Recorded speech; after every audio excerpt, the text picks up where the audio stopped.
Hello, everybody. We'll just wait for Alex to join us.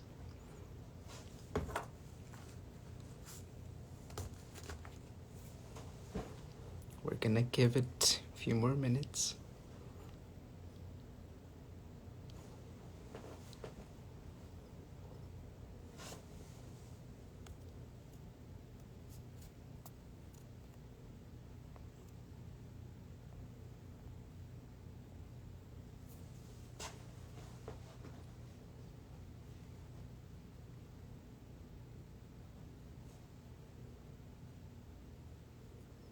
Hello, everyone. Thank you so much for joining. We're just waiting on Alex to join us, and then we can get started.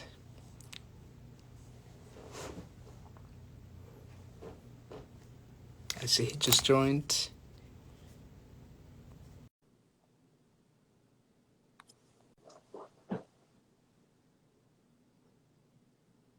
Hello, Hello, Alex. How are you doing?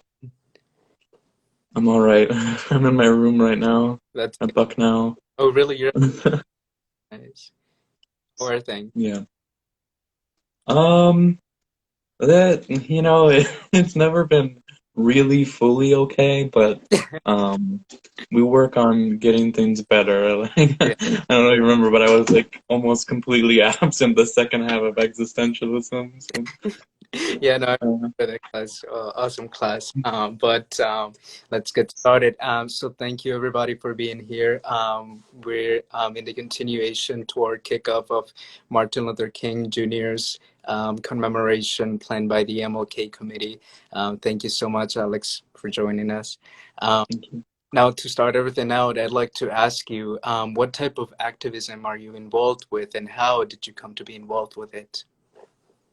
Um, I think right now on campus, I'm sort of involved in what exists on campus as left-wing activism in the Bucknell University Democratic Socialists and the Sunrise Movement, and also sort of mainly the last semester to um, food insecurity work on campus, even before like things sort of got amplified by COVID-19.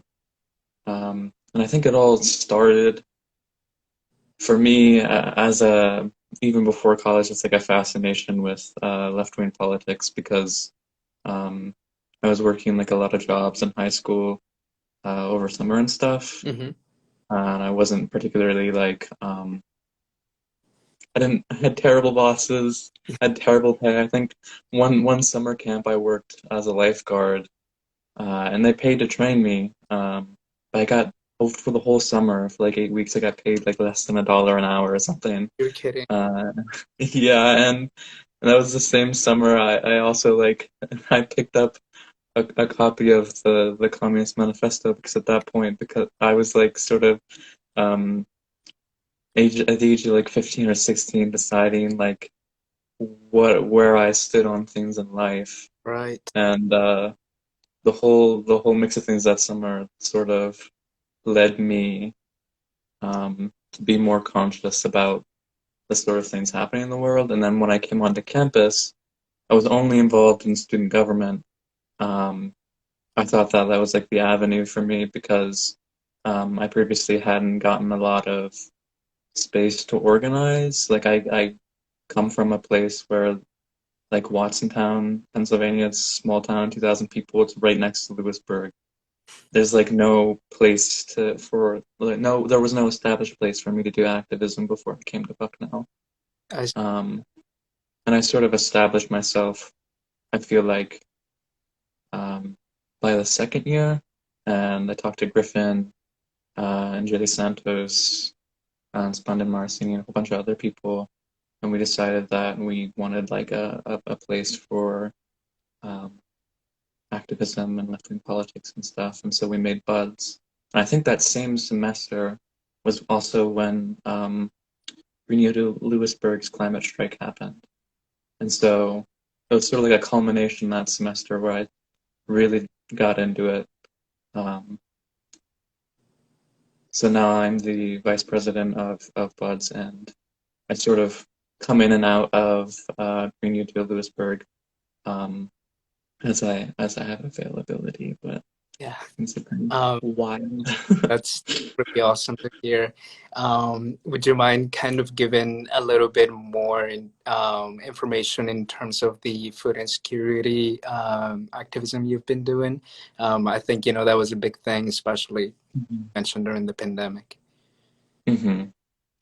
So yeah, this is sort of like an issue that's personal to me because like I was on that $700 dining plan that they had 2 semesters ago and are bringing back now. Yeah.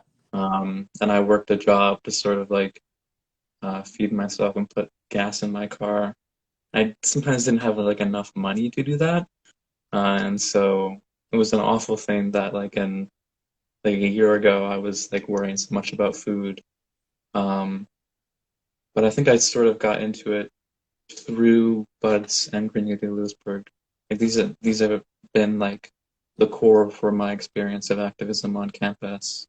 Um, because as far as I'm aware, like there are only two organizations on campus that are like created to do these things like explicitly. Um, Yeah. and this past semester, I helped Griffin write a memo to the now Food and Nutrition Task Force, um, which is sort of deliberating on what to do about the meal plan. And we gave recommendations based upon like what we saw as like the flaws in the current system. Um, this past semester, I haven't done much work with it yet, but there is a group called I think it's the Union Snyder Hunger Coalition, Hmm. and it's a collection of essentially growers and like distributors of food that produce locally, and so they made this group essentially to get together and identify places where distribution can be better and um, we can get food to people who are hungry because that doesn't necessarily happen on campus, but also doesn't happen um, perfectly in this community either. And so um, that sort of part that I've been getting into the past semester also has been tying in like Exactly. stuff that's off campus. Yeah, no, and I have to say, I think the work that you guys did, definitely had an effect because, look now, they're bringing back, Yeah. right? Yeah. And personally, in last semester, I was not able to return to Bucknell because of personal reasons. Um, Mhm. so I was able to unfortunately avoid having to pay, I think it was 1,200. And now that they're bringing it back, I have to say, for the work that you guys did, whatever influence that had into the bringing back of the $700, I have to say thank you for that.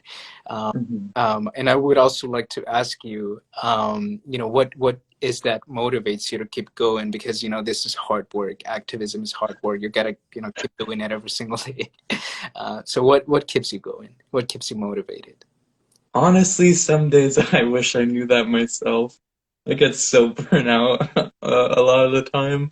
And I got so burnt out from BSG. I left that organization last semester, and I don't think I'm going back. But there's sometimes it's hard to keep motivated, Yeah, and I think mostly what's kept my head above water um, has been the people involved.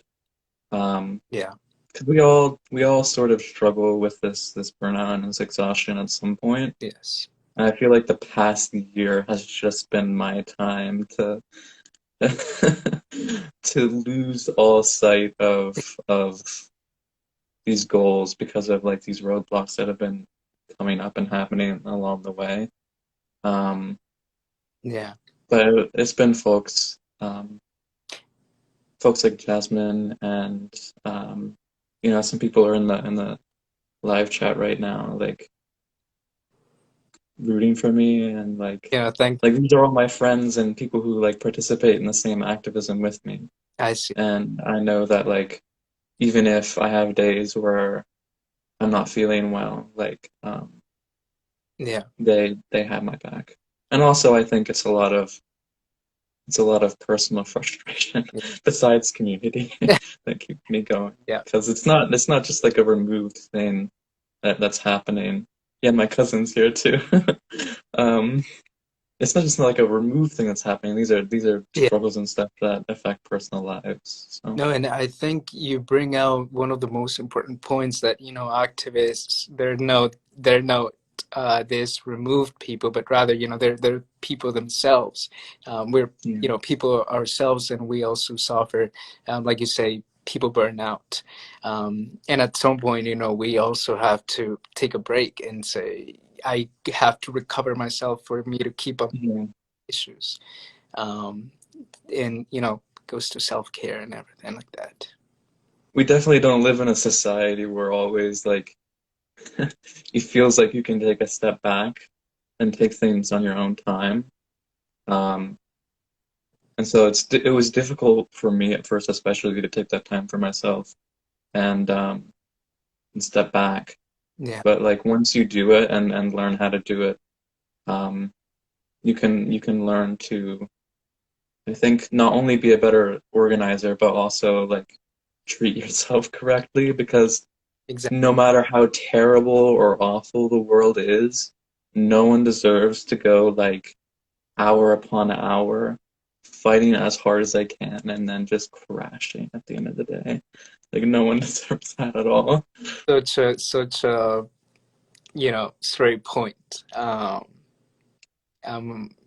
really glad you brought it up because whenever we have these talks about activism, it's all about Hmm.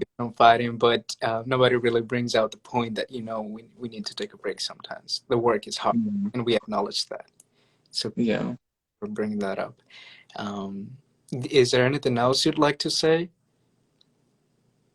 Uh, I mean, I don't know if I have anything specifically. I mean, if I had to like talk to, I don't know if there's anyone here who just sort of feels like they're a part of some broader community, but or want to do work, but are interested in doing it.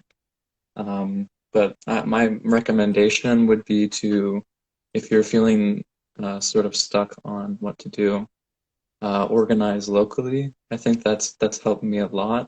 Um, because uh, before I came to campus, I was a part of a couple um, socialist organizations that are based out of like Philadelphia and Pittsburgh, but who they don't speak to me. Like they don't. I would have to drive 3 hours to be able to meet these people, Right. especially like before COVID when the communication and stuff existed to to do activism sort of long range. And so I I didn't do much activism before I organized locally. And so if you have the opportunity and you feel stuck, um, there are definitely people in your own community, if you look a little bit closer who are interested in the things that you do. Yeah. No, thank you so much. I think you brought really valuable points to the table. And thank you so much, everybody else, for joining. Again, you know, I'm really happy that you brought up this point. I'm really happy that I got to talk to you and really glad to hear your story and that you're sharing it with us as well. Thank you, Manuel. All right, you take care. Take care. See ya.